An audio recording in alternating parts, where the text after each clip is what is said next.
West. So it's a very interesting combination of progress, but then regression almost. Lawlessness.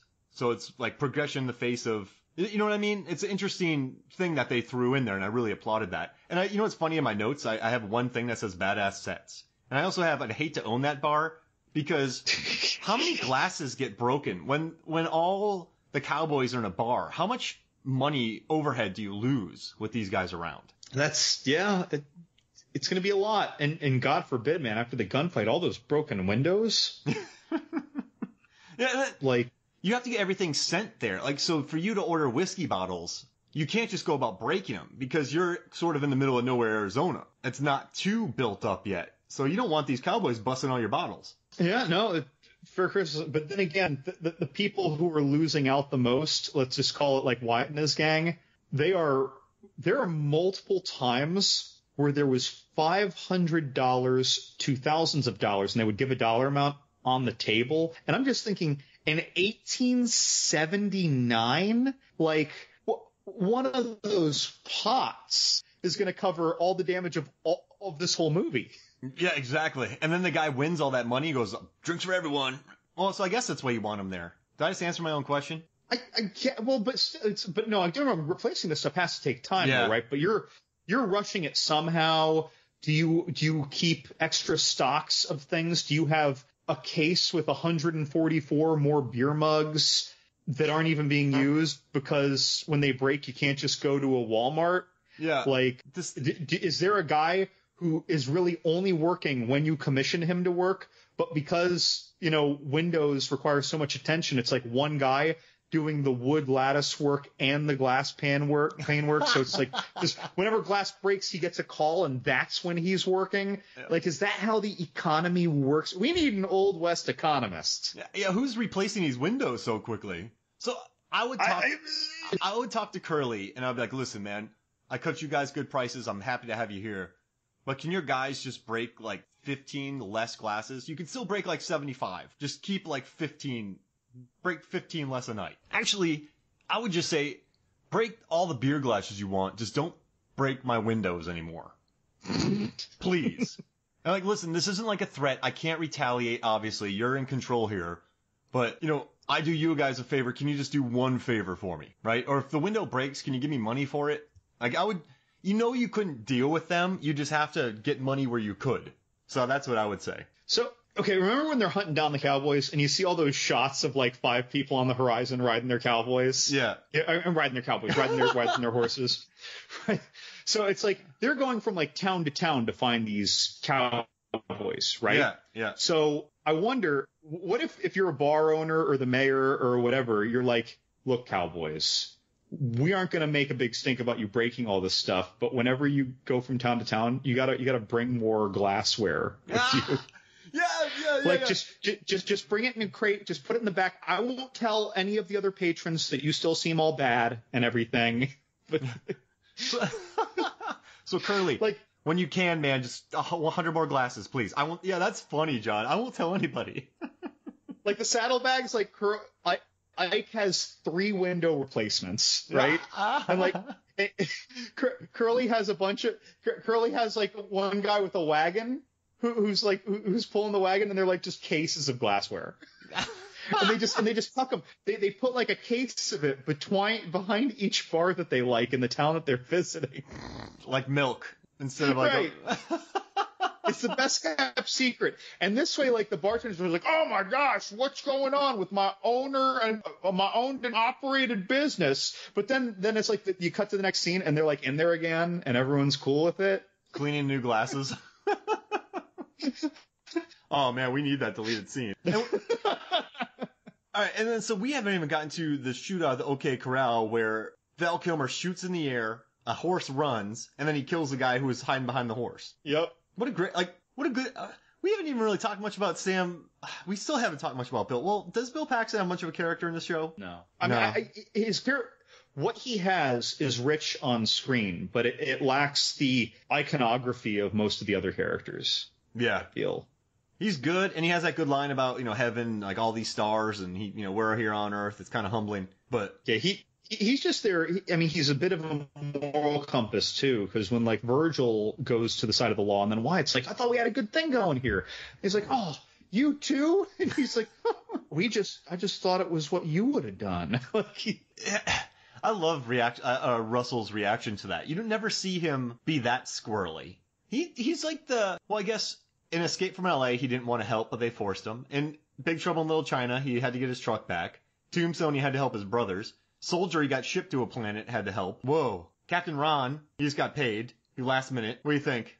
Think he's like he helps, but when he's not forced? Well, I mean, he worked for, 15 or 20 years as a lawman, and he was doing everything in his power to not get back. He got off the damn train and we're federal marshals. He's like, I'm going to stop you right there, guys. Like, I know where this is going. Then he gets into town, and they're talking to him. It's like, nope, I'm retired from all that. Like, if I was a retired cop or retired military and people were trying to put a gun back in my hand, I'd probably be like, guys, like, I did my service. Yeah. Thank you very much. I'd like to be safe and have this second business. All he wants to do is have his next business. Yeah, let me make my money. And Terry O'Quinn, who was also in Young Guns, the podcast that we covered, and he was in The Rocketeer, another episode we just had. He has kind of a nothing role in this as the mayor. He wants him to become a cop or the sheriff. He might be one of the weaker characters, yet still a memorable character. It wasn't a throwaway, but it was weak on screen with everyone else. He kind of calls him out a little bit, right? Which no one can call them out, and he believably calls him out. So you kind of need an actor with some gravitas to tell Kurt Russell what he's doing wrong. He's got a good screen presence. Oh yeah, Locke, Lost, he's good. Stepfather. The Stepfather. Yep. I like the remake better. No. So anything else you want to cover? Like, is there anything in your notes that you really want to get onto before we get out of here? It mostly is that, again, so I called Terry O'Quinn like maybe one of the weakest characters, but when you really think about everyone that has more than a few words of a single line in this movie, almost everybody is memorable, even if you don't remember their name, but you remember that character.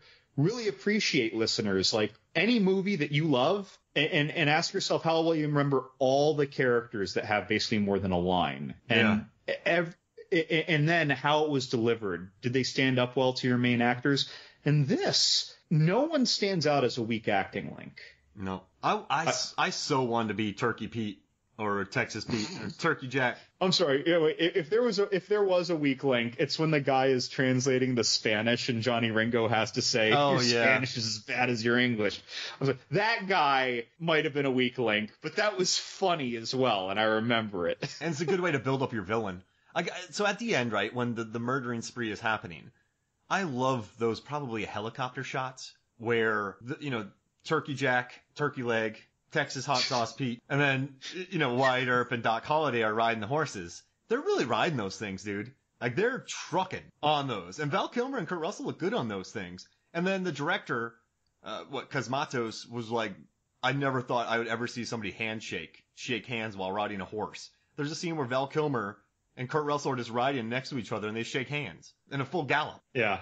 That made me respect them a lot more, because they were flying on those. Molehills be damned. So... What? At the end of the movie, when Kurt Russell just, we kind of flash forward to Kurt Russell, I've said to Wyatt Earp marrying Josephine, and they explain that, that Maddie died from her addiction a couple years later, and then these two went off to have kids and lived until basically Wyatt Earp was 80 or something and died in 1929.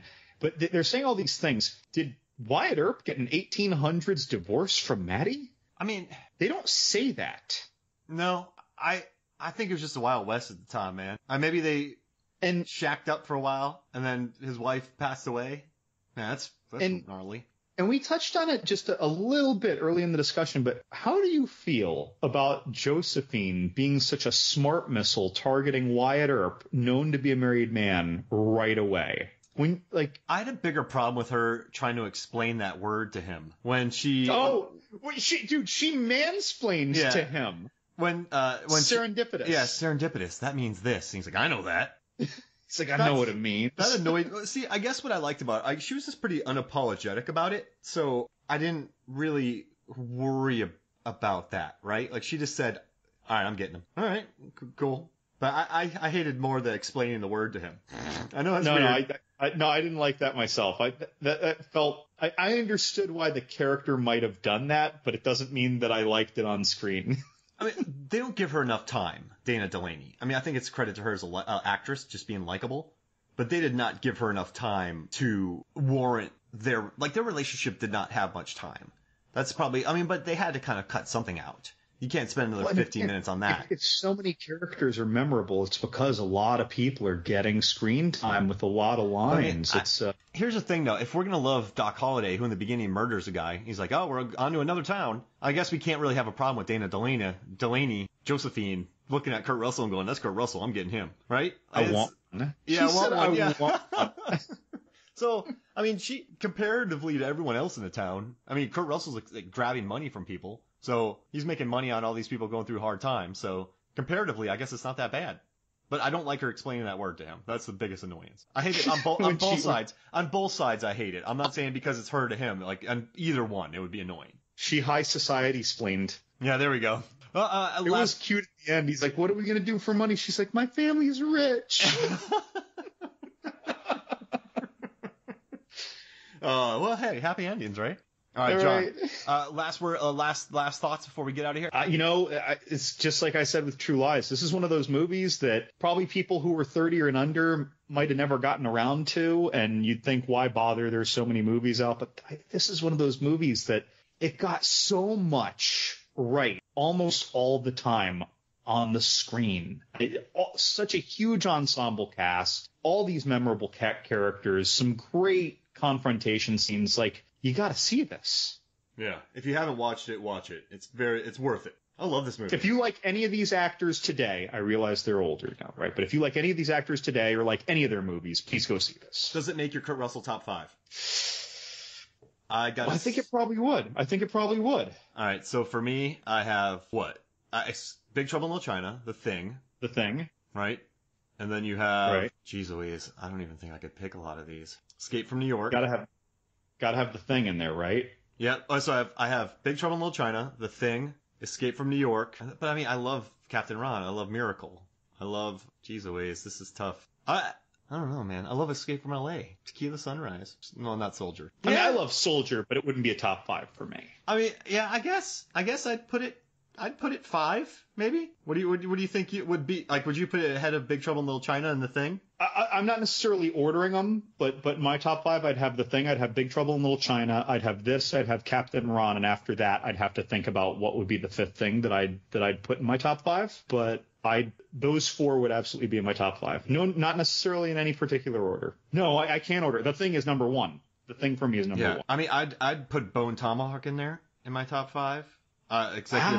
Executive Decision, Stargate, Backdraft, that's good. Oh man, Used Cars. Yeah, you know what? I'd put it 5. I'd put it top 5. You know what? It fits it. Top 5. Top 5 KR. Got top 5 KR. In the morning. Top 5 KR. Hey, thanks for joining me, man. Oh man. So for Mark Hoffmeyer and for John Tank Levengood, this is Movies, Films, and Flicks. We'll see you next week.